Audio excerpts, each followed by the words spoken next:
Hebreus capítulo 9, queridos, nós vamos ler do verso 1 até o verso 10, fica a sua Bíblia aí aberta, assim diz a palavra do nosso Deus. Ora, a primeira aliança também tinha preceito de culto divino e o seu santuário terrestre, porque foi edificado um tabernáculo, cuja parte da frente, onde estava o candelabro, a mesa e os pães da proposição, se chama o santo lugar. Por trás do segundo véu se encontrava o tabernáculo, que se chama o Santo dos Santos, ao qual pertencia um altar de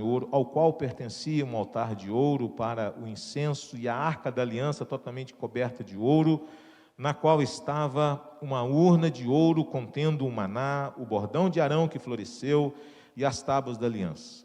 Sobre a arca estavam os querubins de glória, que com a sua sombra cobriam o propiciatório. Mas dessas coisas não falaremos agora com mais detalhes. Ora, depois que foram feitos todos esses preparativos, os sacerdotes entraram continuamente no primeiro tabernáculo para realizar os serviços sagrados. Mas no segundo, o sumo sacerdote entra sozinho, uma vez por ano, não sem sangue, que oferece por si e pelos pecados de ignorância do povo.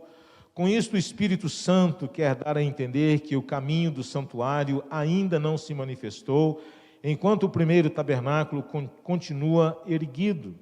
Isto é uma parábola para a época presente, na qual se oferecem dons e sacrifícios, embora estes, no que diz respeito à consciência, sejam ineficazes para aperfeiçoar aqueles que prestam culto. Pois não passam de ordenanças da carne, baseadas somente em comidas, bebidas e diversas cerimônias de purificação, impostas até o tempo oportuno de reforma. Senhor Jesus, clamamos por graça e misericórdia, que o Espírito Santo do Senhor possa nos ensinar, nos instruir, e que nós possamos crescer no entendimento da Tua palavra, sobretudo da obra tão graciosa de Jesus Cristo na cruz a nosso favor. Tem misericórdia de nós, ó Deus, desembaraça aí os nossos ouvidos, as nossas mentes, e dá-nos a bênção, Senhor Deus, de entender, de modo que a nossa fé possa ser fortalecida na pessoa de Jesus, que por nós morreu na cruz. É no nome dele que nós oramos agradecidos.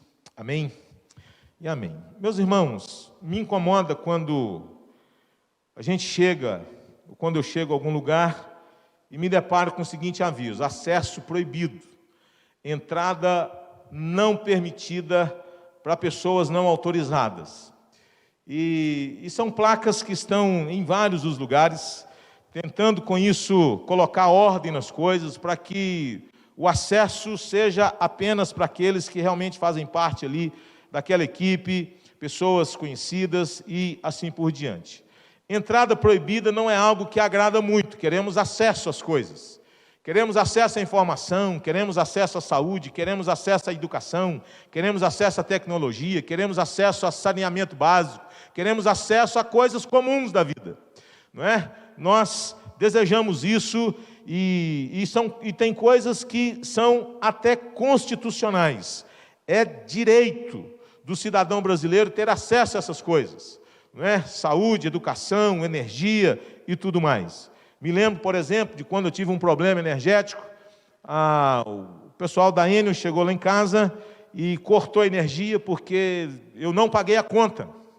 E eu fiquei desesperado, porque cortaram a conta. O cara falou assim, você não pagou. Eu falei assim, não é possível. E aí, irmãos, eu fui na pastinha, estou procurando todas as contas e não achei a conta daquele respectivo mês.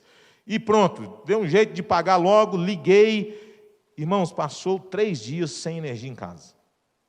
Eu fiquei muito irado e eu anoto todos os protocolos, o nome da pessoa, a hora com que eu falei. E aí eu liguei no Procon e o cara me orientou o seguinte: eu não sei se você sabe disso, mas a maioria dos brasileiros não sabe. Eles não podem cortar a sua energia. A Enel não tem o direito de cortar a energia por falta de pagamento. Eu disse, não, tem não.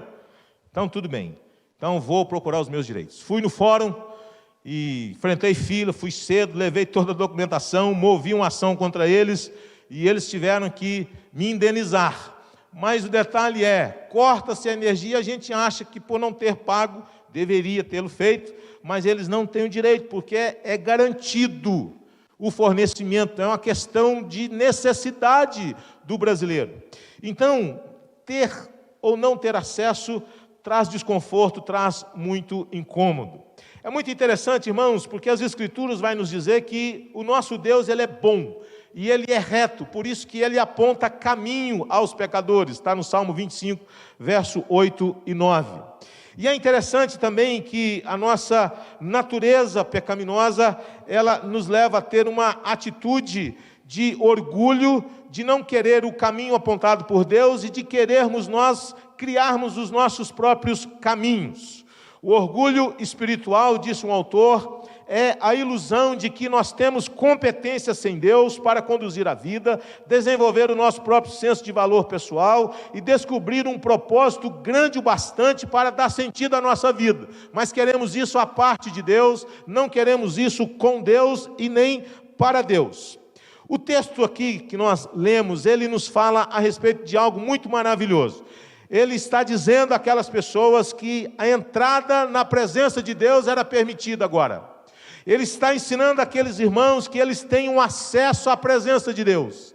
Ele estava ensinando aqueles irmãos que eles podiam entrar agora num ambiente mais sagrado que existia na antiga aliança, que era o lugar chamado Santo dos Santos. Ele está ensinando aqueles irmãos que naquele culto de outrora, com todos os seus rituais, eles apontavam para uma realidade, e ele reconstrói este ambiente a fim de mostrar àqueles irmãos e de colocá-los dentro desse ambiente.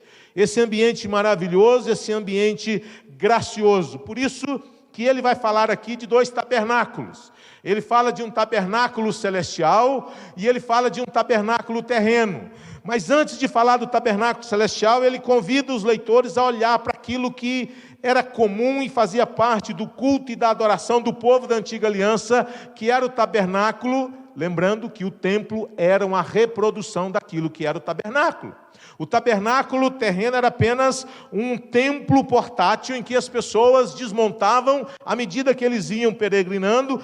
Uma vez estabelecidos na terra prometida, o templo ali foi construído, então tudo aquilo que se fazia no tabernáculo, agora fazia-se no templo, não tendo necessidade de desmontar e montar novamente. Até o capítulo 7, o objetivo do autor foi de falar sobre quem é o Senhor Jesus Cristo. Então há as comparações entre Jesus e várias personalidades do Antigo Testamento. Mas a partir do capítulo 8, o autor aos Hebreus tem como objetivo falar especificamente da obra de Jesus. Falar daquilo que ele realizou, falar das implicações do seu sacrifício e dos benefícios que o seu sacrifício traz a um cristão. E eu fico, irmãos, pensando comigo constantemente, e é constantemente mesmo, a respeito dessa premissa básica da vida cristã e da fé cristã. A pessoa de Jesus Cristo e os privilégios que nós temos de estar em Cristo, o entendimento que nós devemos ter sobre a pessoa de Jesus Cristo e tudo que ela nos proporciona. Nós podemos, enquanto cristãos, podemos esquecer essa premissa básica. Eu gosto de quando nós participamos de debates assim, nas nossas reuniões conciliares, e nós temos um manual que é a nossa Constituição, e ela é quem regulamenta a nossa prática, é ela que faz com que as coisas funcionem, e às vezes o pau está quebrando, irmãos, e discussões daqui, discussões dali, aí alguém levanta, pega a Constituição da igreja e diz: irmãos, a premissa aqui está errada, está tudo errado, porque a lei diz isso aqui, ó. Então, tudo que nós estamos fazendo aqui é perda de tempo, não faz sentido. É uma questão de ordem, estamos fora de ordem, o documento está prejudicado, isso aqui não cabe e tudo mais. Eu disse, estava lá, mas faltou alguém lembrar do que estava registrado. Nós, enquanto cristãos, vamos vivendo a vida, às vezes, irmãos, nós temos tantos privilégios, mas nós não sabemos da premissa básica. Nós vamos perdendo de vista os privilégios que nós temos na pessoa de Jesus e naquilo que Ele realizou por nós. Por isso, Dos versos 1 a 10, o autor está descrevendo aqui a respeito deste tabernáculo terrestre, desse santuário e do serviço que nele era realizado. Aqui nós temos uma reconstrução daquilo que era o momento de culto e de adoração do povo, a coisa mais importante que acontecia em Israel, né? Temos a descrição do que aconteceu na primeira aliança, a fim de preparar o povo para aquilo que Jesus realizou. Então o autor, ele fala desta antiga aliança, dos rituais, dos serviços que eram prestados, para depois, a partir do verso 11, ele falar sobre a obra de Jesus Cristo e as implicações dela à nossa vida. Por isso, eu quero caminhar em duas direções aqui nesse texto, falando a respeito do porquê Jesus, ele é o único caminho para Deus. Por que Jesus Cristo é o único caminho para Deus? Por que nós não podemos abraçar a ideia de que há outras alternativas, outras opções, há outros caminhos? Por que só Jesus? Por que só este? Por que não algum outro caminho? O autor, então, ou a palavra de Deus, ela vai nos mostrar o porquê. E a primeira coisa, irmãos, que o texto vai nos dizer, está aí do verso 1 até o verso 5, nós temos um caminho simbolizado, um caminho representado, um caminho ilustrado. Porque olha como que começa aqui, verso 1. Ora, a primeira aliança também tinha preceitos de culto divino. Ele está falando de adoração, ele está falando daquilo que era algo maravilhoso para a vida do povo. Dia de culto, alegrei-me quando me disseram, vamos à casa do Senhor. Juntaram-se as tribos de Israel, subiram para Jerusalém. Momento de culto, de oferecer sacrifícios, momento áureo, era o ápice da vida. Era ali o momento do culto em que o povo se reunia na presença de Deus, a fim de cultuá-lo. E ele continua dizendo, e o seu santuário terrestre, porque foi edificado um tabernáculo, cuja parte da frente, onde estava o candelabro, a mesa e os pães da proposição, se chama Santo Lugar. E aí ele vai falar de um outro ambiente que existia no tabernáculo, que era um lugar mais restrito, que era o Santo dos Santos. Então vejam vocês que ele vai aqui chamar a atenção para três coisas presentes naquele ambiente, naquele tabernáculo. Ele vai falar do átrio, que era um espaço aberto, onde se recebia as pessoas, ou onde as pessoas chegavam. Ali naquele ambiente, que era o átrio, ficava o altar do holocausto. Era onde os animais eram mortos. E isso era público, as pessoas viam os animais sendo sacrificados ali naquele ambiente do átrio. Mas ele diz que no tabernáculo havia um segundo ambiente. Ele vai dizer que era um ambiente mais restrito. Nele entrava o sacerdote. O sacerdote entrava nessa primeira cortina, que era o santo lugar, e ele vai dizer que ali havia três elementos importantes no santo lugar. Ele diz, ali havia o candelabro, o candeeiro, ali havia o altar do incenso, e ali havia também a mesa dos pães. O candelabro era de ouro batido, e ele tinha 7 lâmpadas que tinham que ficar acesas 24 horas por dia. A lâmpada não podia apagar, não é? Que estava ali presente. Por isso que aquilo apontava para Cristo, porque Jesus, ele é a luz do mundo, disse ele. Mas ali havia também, não apenas o candelabro ou o candeeiro, mas havia o altar de incenso, onde esse incenso era queimado e se chamava de incensário. Mas havia também, não apenas este elemento, havia a mesa dos pães com 12 pães, representando as 12 tribos de Israel. E também aponta para Cristo, porque Jesus diz, eu sou o pão da vida. Então, aquelas ilustrações, elas eram pedagógicas, elas tinham uma finalidade. Então, o autor está reconstruindo esse ambiente, ele está reconstruindo esse espaço, ele está reconstruindo esse lugar de culto, de adoração, de serviço, é o termo que ele está usando aqui, né? Na primeira aliança também tinha preceitos de culto divino, não é? E o seu santuário terrestre, porque foi edificado um tabernáculo. Então ele chama a atenção para esses preceitos sagrados, ou seja, as atividades que envolvia aqueles rituais de adoração, e ele fala do tabernáculo, que era esse templo portátil construído por Moisés, e ali era o lugar da manifestação de Deus, o lugar do sacrifício, e assim por diante. Todas as referências ao candeeiro, mesa dos pães e assim por diante, você pode ler tudo isso, irmãos, está lá no livro de Êxodo, a partir do capítulo 20, a descrição da construção do tabernáculo e a utilização de cada um desses elementos. Então, o autor, ele continua aqui chamando a atenção para estes elementos, e ele vai dizer que ao sair deste santo lugar, que era um ambiente restrito, então veja, o átrio era aberto ao público, tinha o altar do sacrifício, não é? Ali depois o sacerdote saía e ele entrava no santo lugar. Neste santo lugar havia estes 3 elementos que nós aqui mencionamos: o candelabro, o altar do incenso e a mesa dos pães. Mas aí ele diz, havia um outro ambiente. E esse era um pouco mais complexo, que ele vai chamar de Santo dos Santos. Ele vai dizer, por trás do segundo véu, está aí no verso 3, por trás do segundo véu se encontrava o tabernáculo que se chama Santo dos Santos, o qual pertencia um altar de ouro para incenso, e aqui tinha o elemento mais importante de tudo aquilo que tinha no tabernáculo, que era o propiciatório, que era o lugar em que o sangue ele era aspergido, que era a arca da aliança, totalmente coberta de ouro, na qual estava uma urna de ouro contendo o maná, o bordão de Arão que floresceu e as tábuas da aliança. Sobre a arca estava 2 querubins. Se você tem vindo ao culto pela manhã, o querubim estava presente lá no Éden, quando Deus expulsou Adão e Eva do jardim do Éden, ele colocou querubins. O querubim era uma mensagem dizendo mais ou menos o seguinte: proibida a entrada de pecador. Aqui pecador não pode entrar mais.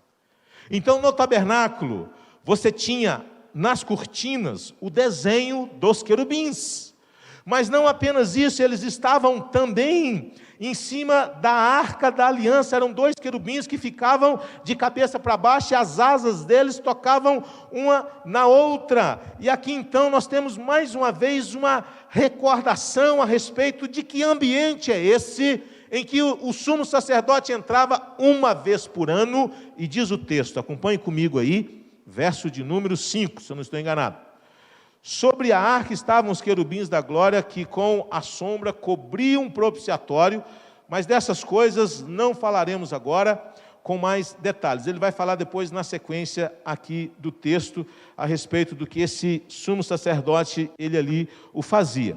Então notem, meus irmãos, que o texto chama a atenção para esse ambiente de santidade, esse ambiente de elementos que apontavam para a pessoa de Jesus, para a obra de Jesus, para o sacrifício de Jesus, para aquilo que Jesus realizou. O autor está reconstruindo esse lugar e estes elementos de culto, a fim de dizer que tudo isso passou, que isso não tem mais utilidade, isso cumpriu o seu propósito. Ele apontava para a pessoa de Jesus, e agora nós estamos diante daquilo que é a realidade. Não precisamos mais da arca da aliança, não precisamos mais da mesa dos pães, não precisamos mais do incensário, não precisamos mais do altar do holocausto, nada disso, porque Cristo cumpriu todas essas coisas. Por isso que aqui ele está dizendo que nesse caminho de volta para Deus, nós temos esse caminho que foi simbolizado, esse caminho que foi tipificado. Por isso, se você entrar numa igreja, ver pessoas entrando com elementos iguais a esses, o candelabro, a arca da aliança, propiciatório, todas essas coisas, é retroceder. E a Bíblia está dizendo, isso não faz mais sentido, isso não é mais elemento de culto, isso cumpriu o seu papel, porque ele existiu dentro de um momento, dentro de um ambiente, que agora não é mais necessário. É interessante que esse caminho simbolizado, ele agora vai dizer no verso 6 a 10, que ele era não apenas um caminho simbolizado, mas ele vai dizer era um caminho obstruído. Veja, irmãos, o autor está dizendo aqui, entrar na presença de Deus não era uma coisa simples. O acesso a Deus não era algo qualquer. Por isso que ele vai assim dizer do verso 6 até o verso 10, que o caminho para Deus, ele foi sim simbolizado através daqueles elementos, apontava para Cristo, mas antes de falar a respeito disso, ele ainda continua dizendo, havia uma dificuldade, havia uma obstrução, e olha o que ele diz a partir do verso de número 6, ora, depois que foram feitos todos esses preparativos, agora ele fala a respeito do serviço sacerdotal. Ele fala dos elementos que estavam presentes, para depois ele falar a respeito da execução desses elementos. Se eu te perguntar assim, quais são os elementos de culto? O que é que não pode faltar num culto que prestamos a Deus? Quem se arrisca a dizer aí? O que é que não pode faltar?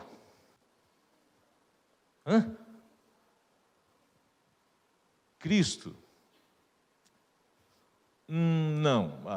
Cristo é o centro, ok.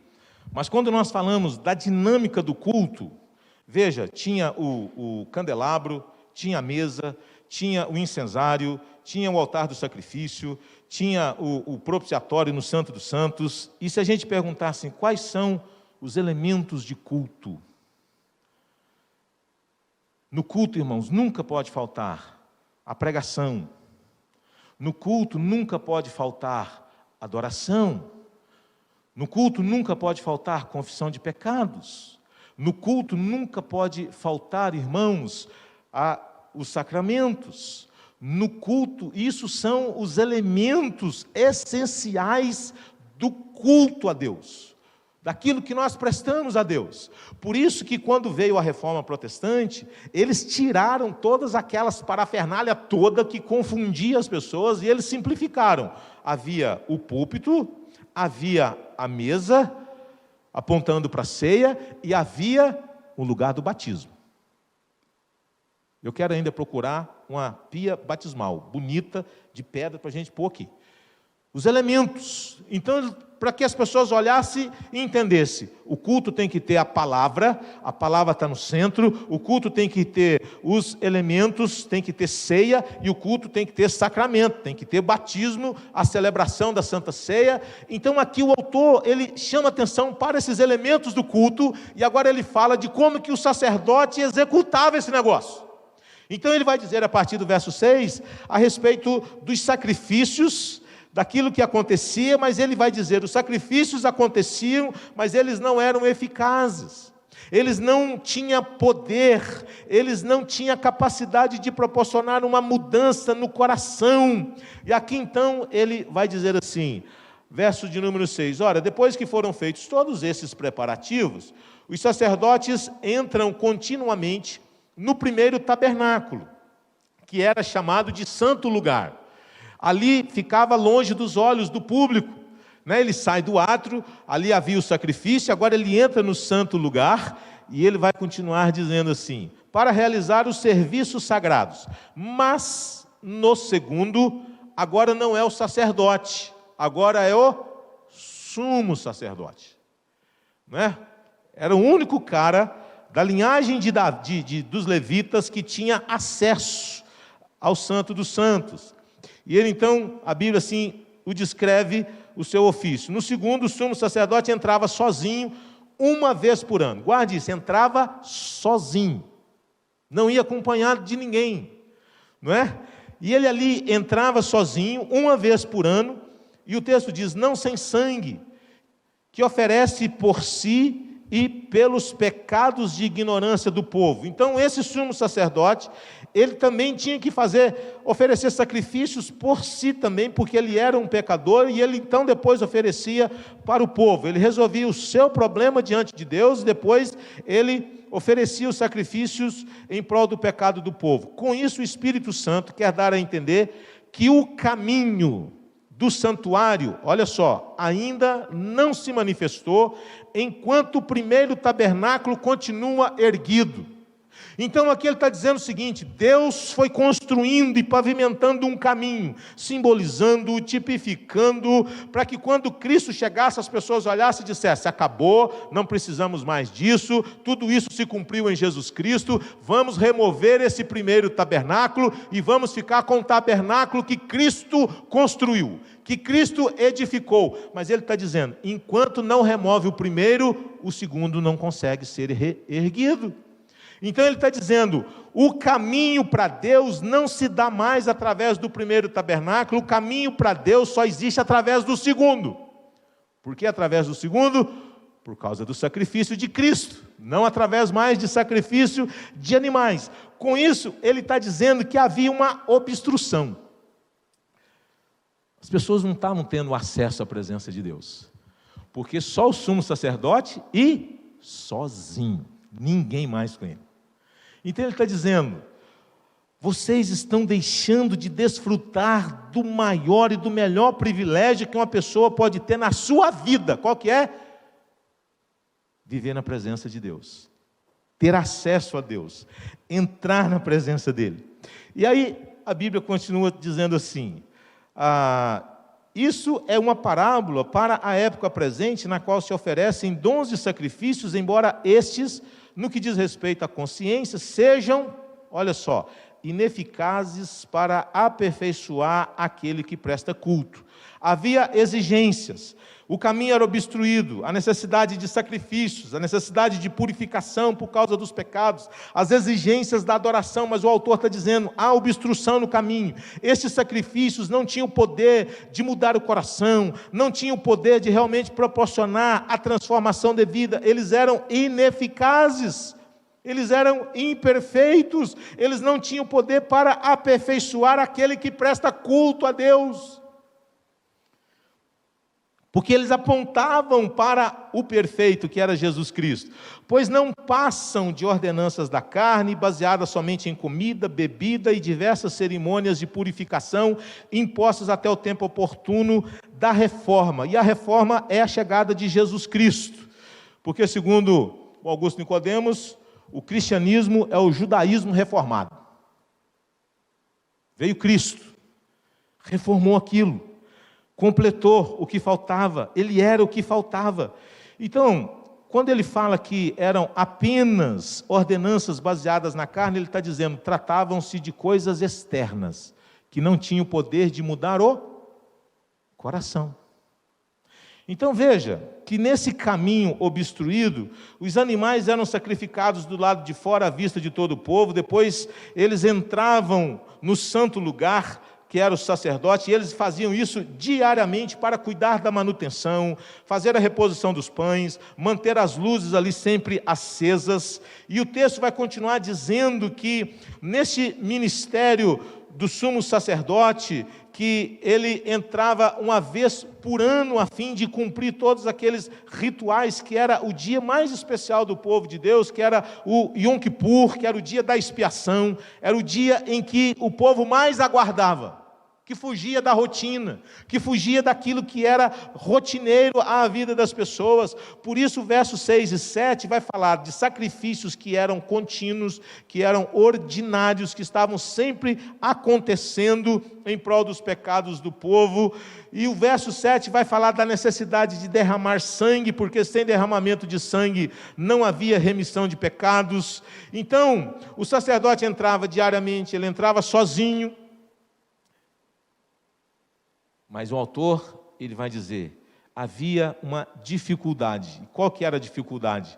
Que o primeiro tabernáculo, ele tinha um propósito, de apontar para a pessoa de Jesus.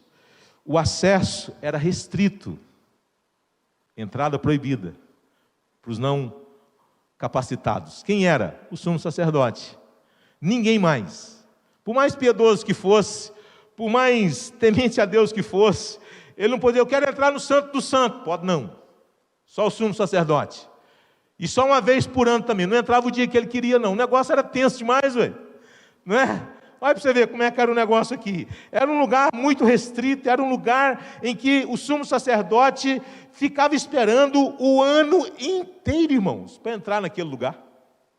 E eu penso assim, que quando ia chegando, eu acho que era quase aquele momento assim de reunir a família e fazer uma despedida. Porque o cara podia morrer lá dentro.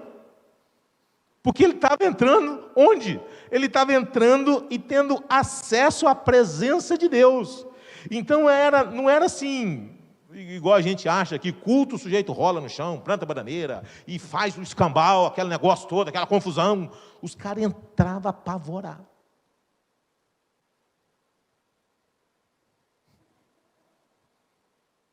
Silêncio total, irmão.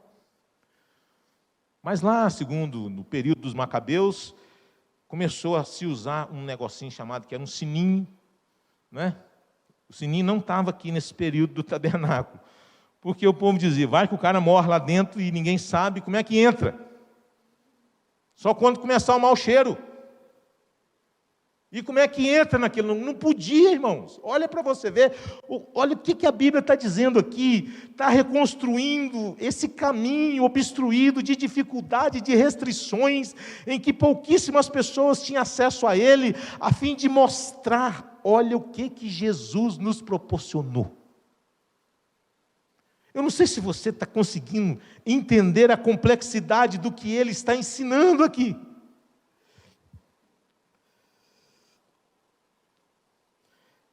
Ele vai dizer que os sacrifícios eram ineficazes para aperfeiçoar, porque eles não passavam de ordenanças da carne, porque aquilo acontecia, olha só o verso 10, irmãos, como é que diz aqui, ó? Impostas até o tempo oportuno. Aí vem Jesus, e o povo diz, não, Jesus não basta, precisamos de Jesus mais alguma coisa. Ele diz, não temos mais necessidade disso. Ele vai dizer que o culto a Deus no Antigo Testamento, ele era insuficiente para acalmar a consciência, está aí no verso 9. Ele vai dizer que as ordenanças externas não produziam a transformação do coração. Ele vai dizer que todas as coisas do Antigo Testamento eram provisórias, aguardando o tempo da reforma. De modo que o cristianismo era, na verdade, esse judaísmo reformado, ele é esta continuidade, esta continuação, mas agora se cumprindo na pessoa de Jesus. Ele vai dizer que os rituais, ao invés de resolver o problema do homem, na verdade, deixavam o homem ainda mais com a consciência culpada diante de Deus por causa dos seus pecados. Os caras ofereciam sacrifício, mas eles diziam, não mudou nada na minha vida. Eram sacrifícios externos, eram sacrifícios temporários. E por que isso não acontecia? Porque os sacrifícios apontavam sempre para a realidade da culpa que o homem tinha diante de Deus. Irmãos, aquele culto, com aqueles sacrifícios, dizia mais ou menos o seguinte, deixa eu dizer uma coisa para você, você continua um miserável pecador. Você continua enrolado, cara. Esse sacrifício aqui é paliativo. Não vai mudar o seu coração.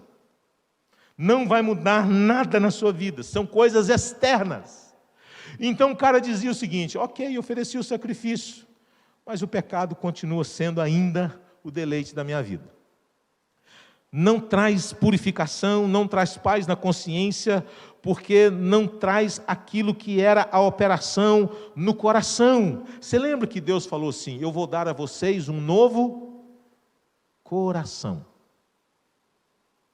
Não um coração de pedra, mas um coração de carne.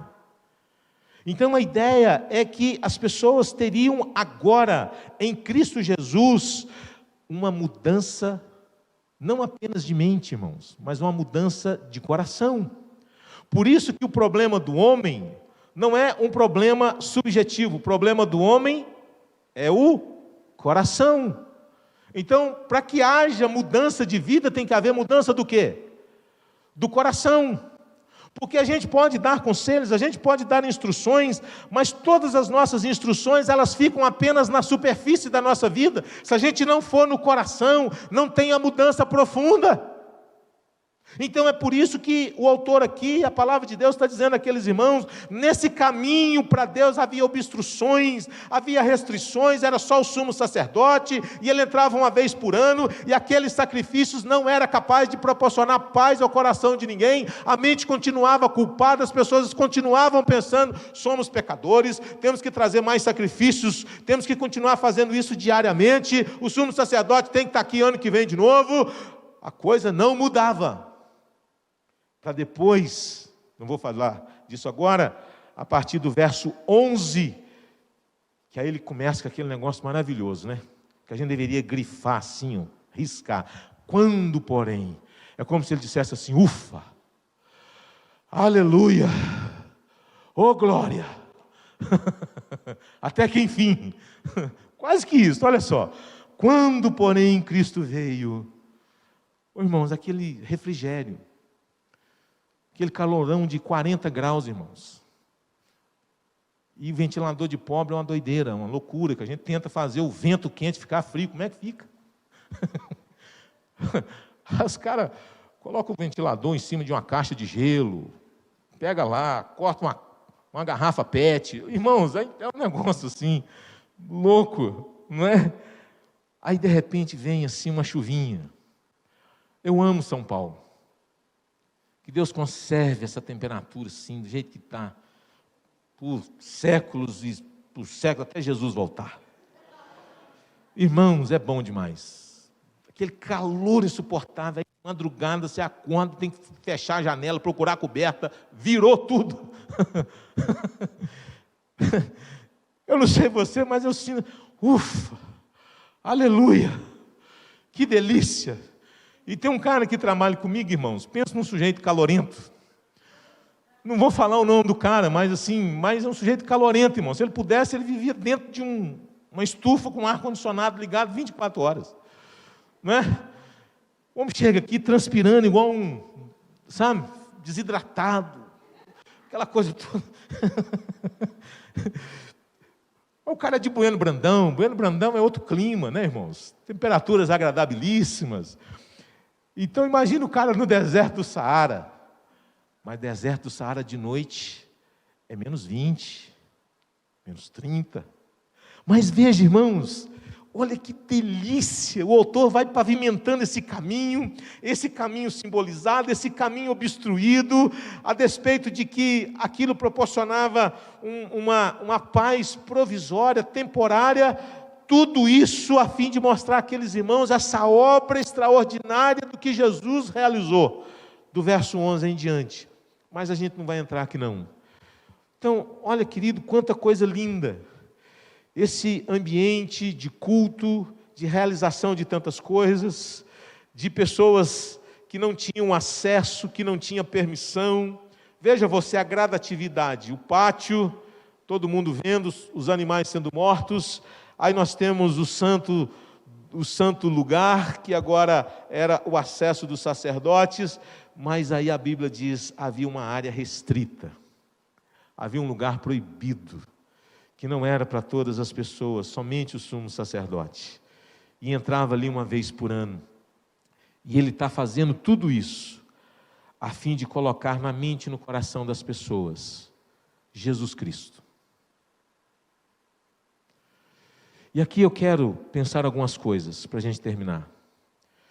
Irmãos, um caminho simbolizado, os elementos estavam lá, a mesa estava lá, o altar do sacrifício estava lá, a mesa dos pães estava lá, o incensário, havia a bacia em que ele fazia também, o sacerdote, ele se purificava, e ele usava essa bacia também para purificar as pessoas, aspergir água sobre as pessoas, tudo aquilo era símbolo. Tudo aquilo apontava para a obra de Jesus e a aplicação dela nos corações das pessoas pelo Espírito Santo de Deus. E eu quero aqui terminar com algumas coisas para nós. Primeiro, eu me lembro quando a Ana Júlia era pequena, tinha um CD da Batista da Lagoinha. E ela começava a construir um caminho de uma menina que ela tinha uma curiosidade. E a curiosidade dela era sobre Jesus. E nessa musiquinha, que era muito lindo esse CD, muito lindo mesmo, muito bem feito. Ela dizia: quem é Jesus eu preciso saber. Quem é Jesus eu quero muito conhecer. Muita gente até fala o nome de Jesus, mas aí ela ia construindo o caminho como se as pessoas, embora falassem o nome dele, mas não tinha noção real a respeito de quem ele era.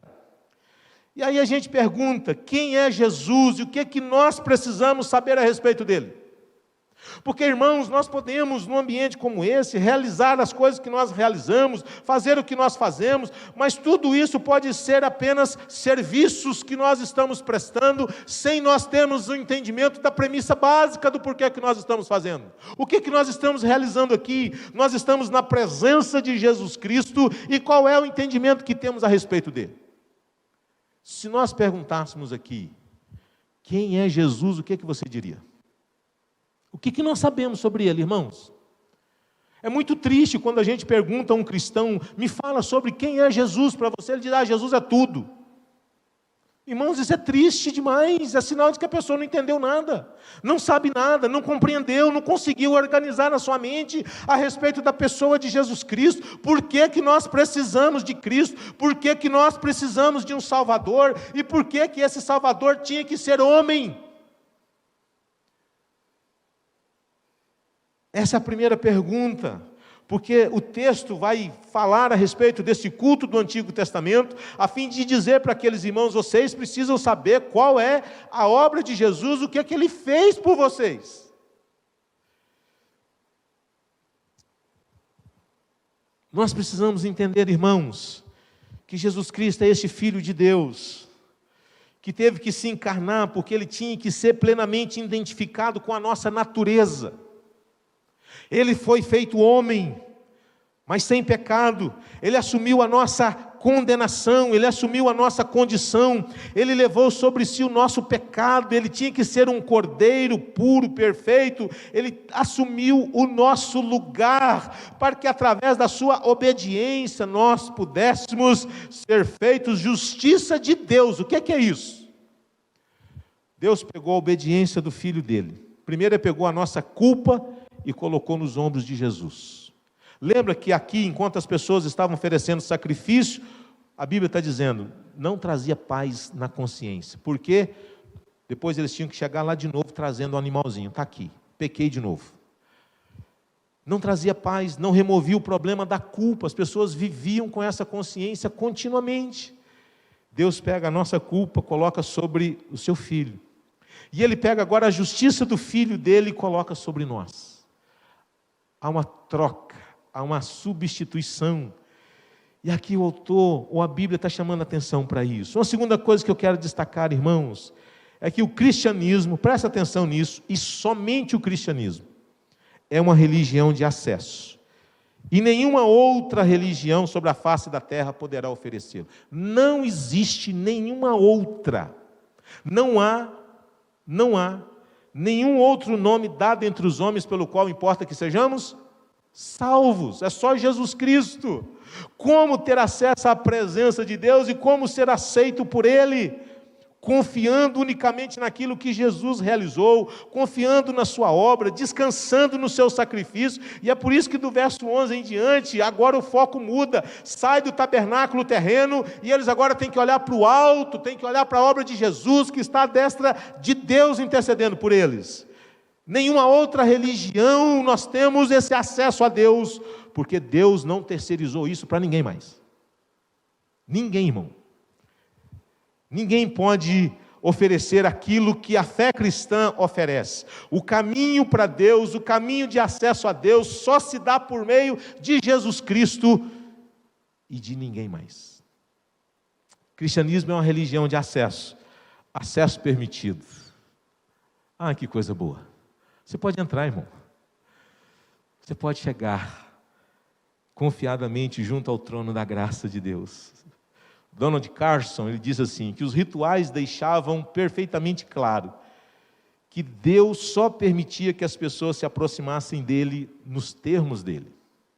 Muita gente pode até não gostar do culto reformado, por achar que ele é frio, mas ele é reverente.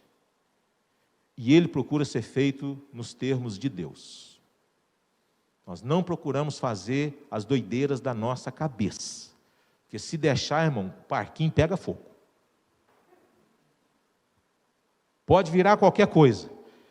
E você pode chamar de qualquer coisa, mas você não pode chamar de culto. Porque culto tem que ser do jeito e nos termos de Deus. Por isso que o princípio que regula o culto é de temor. Porque nós estamos na presença de um Deus que é santo, santo e santo. Tem que ter reverência, tem que ter temor, tem que ter alegria, mas uma alegria que seja reverente. Termino dizendo que o culto no Antigo Testamento, ele era sombra do culto no Novo Testamento. E aqui a gente precisa entender algumas coisas. Irmão, pastor não é sacerdote. Pastor não é sacerdote. Pastor não é mediador entre você e Deus. Não dê ao cara aquilo que ele não tem. Por que a gente gosta de achar que o cara tem mais coisas, já tem responsabilidade demais? E a gente joga mais ainda? Faz isso não. Tenha misericórdia do coitado. Não, a oração do pastor é melhor. Pastor, o senhor ora. E eu acho curioso, irmãos, assim, como, às vezes, quando eu não estou muito bom assim, eu falo para a pessoa, ore, irmão, você. Pastor, o senhor podia orar pelo fulano, assim. Aí me dá vontade, assim, mas eu tenho dificuldade de falar não. Eu falo assim, você orou com ele? Você orou? Ore com ele. Ore você, meu irmão. Você é um sacerdote, irmão. Você tem acesso à presença de Deus. A sua oração não está prejudicada, não, porque o mesmo mediador que você usa é o mesmo que eu uso. A minha oração não está ainda no 5G, não. Porque tem gente que acha que a do pastor é 5G. E a sua está ainda, qual que é o termo? É aquela mais ruinzinha, qual que é? A de escada? Não é de escada, é a de escada, que usava a linha telefônica, que nem existe mais. Mas tem gente que acha que a do pastor é 5G. E você está usando ainda aquele negócio aí de alguns kbytes de internet. Os dados ainda ruins demais. Tem crente que acha que é isso. É curioso isso. Eu gostaria que fosse. Já pensou, irmão? Você ora e Deus diz, responda. Agora. Pastor Edinaldo orou. Anjo Gabriel, resolva. Agora. Olha que coisa boa. Aí pronto, irmãos, eu me senti um semideus. Não é assim? Aí o povo endoidado. Nossa, o pastor ora e Deus responde. Nossa, ele está assim mesmo. Ele está ali, ó. Não trata pastor como sacerdote. Pastor não é mediador entre o crente e o povo. Todos os crentes são sacerdotes. Não chama isso aqui de altar, irmãos. Não é. O máximo que nós temos aqui é um púlpito, e o púlpito aponta para a palavra. Então na igreja não tem altar mais. Ah, vamos no altar. Não existe isso mais, isso existia lá. O altar do sacrifício. Então se tem altar, você traz o cordeiro. Aliás, traz o cordeiro não, traz a picanha. Churrasco sábado que vem, já resolve. Hein, Gui? Então púlpito não é altar, irmãos. E as nossas ofertas, elas não são sacrifícios. Então nós precisamos desconstruir um monte de coisa que ensinaram para nós. E a gente precisa nos orientar biblicamente, uma fé centrada na pessoa e na obra de Jesus Cristo. Eu e você precisamos aprender quem é Jesus e o que Ele fez por nós. Por isso, irmãos, nos colocando de pé para terminar, a igreja tem que ser cristocêntrica. É sobre Jesus. Não é sobre sacrifício de animais, é sobre o sacrifício de Jesus. Não é sobre a minha culpa, é a minha culpa que foi lançada sobre Jesus, e é por isso que eu posso ter paz no coração, porque Ele diz, está perdoado. Então, vamos desfrutar disso, vamos nos regozijar, vamos nos alegrar. Se nós entendermos isso, irmãos, a nossa vida vai ser uma resposta contínua. transformada em gratidão, transformada em culto, transformada em adoração, transformada em temor a Deus, transformada em santidade e um monte de outras coisas. Amém, irmãos? Vamos orar terminando? Senhor Jesus, nós te rendemos graças por esta obra tão gloriosa, tão extraordinária, tão magnífica, mas que lamentavelmente, Senhor Deus, às vezes parece que há uma cortina de fumaça na nossa mente e nos nossos corações. O Senhor veio e aquele primeiro tabernáculo já foi removido. Os muros de separação foram destruídos, mas nós parece que gostamos desse negócio. Parece que a gente gosta, Senhor, da cortina de fumaça, parece que a gente gosta do acesso restrito, parece que a gente gosta, Senhor Deus, de viver na periferia, Senhor Deus, da comunhão contigo. Parece que a gente gosta dessa ideia de que nós não temos tantos privilégios assim. Mas, Deus, a fé cristã é uma fé de privilégios também. E que privilégio é, Senhor, podermos adentrar neste lugar tão maravilhoso, de viver neste ambiente tão gracioso que é na presença do Senhor. Então, Deus, dá-nos graça para que a gente possa de fato viver isso. Dá-nos a bênção, Senhor Deus, de ter cada vez mais firmado na nossa mente e coração aquilo que Jesus é, o que Ele realizou por nós na cruz, e que, entendendo isso, nosso coração venha se encher de amor, de alegria, de esperança, de gratidão, de adoração, de serviço, de dedicação, Senhor. Oramos por isso, tem misericórdia de nós. Isso é um avivamento, Senhor, entender essas coisas. Falamos de avivamento o tempo todo, mas avivamento é compreender essa obra de Jesus, porque um crente, quando compreende o que Jesus fez por ele profundamente, Senhor Deus, há de ser um crente avivado. E é disso que nós precisamos, é desse avivamento cristocêntrico, e que o Senhor assim nos ajude, Deus. Tem misericórdia de nós. Queridos irmãos, que a graça maravilhosa do nosso Senhor e Salvador Jesus Cristo, que o eterno amor de Deus, o nosso Pai, as doces e eternas consolações do Espírito Santo, seja com você, seja com toda a igreja de Jesus, espalhada por este Brasil, por este mundo afora, hoje e sempre. Amém e amém. Podemos assentar.